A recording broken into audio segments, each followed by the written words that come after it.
Right, Paul, a 3-0 defeat here to Glentoran this evening. Do you want to give us your thoughts on the game? Well, look, I think coming up, we've gone from Linfield to Coleraine to Crusaders. It was another tough game. I think first and foremost, I think over the course of the 90 minutes, it's probably the best that we've played for long spells.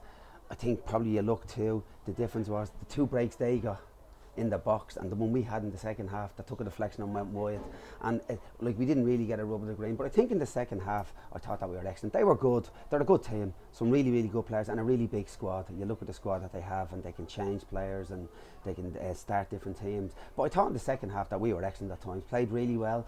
We probably had most of the attacks and then they scored, but they had a spell too in the second half where they were lucky with a few shots that were blocked or went wide. But I think overall for us, I mean, we were delighted.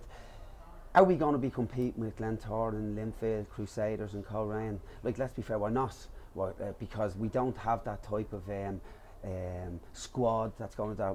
We've got different aims, as we say. We stayed in the league. We want to try and push on from maybe where we were, and we just have to hope that when the games start coming around, the people we play, that we might start. It's trying to find that team, and I think as the games are going on, that's what we're sort of looking at. We might maybe have found something there in the second half there, you know. So hopefully, like all in all, that's what we were saying to the players. It's different. You see them, they're fit, they're strong, they're good players, and they're a decent team. It's like you said, it can be small margins.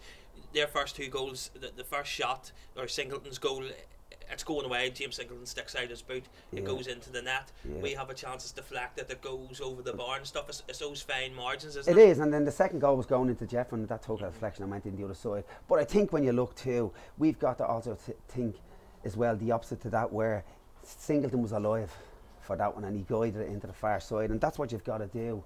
You know, I think, as I said, like, they are a good team. They've a huge squad, a great selection of players they pick from. But I thought in the second half that we were very good, and hopefully as well too, you remember they're a full-time team and we looked strong at the end of the game as well, that we were still going, which is a pleasing thing as well. So hopefully again next week, like 3 games in 6 days, we're back to next week. It's Cliftonville, but at least you have a little bit of a break.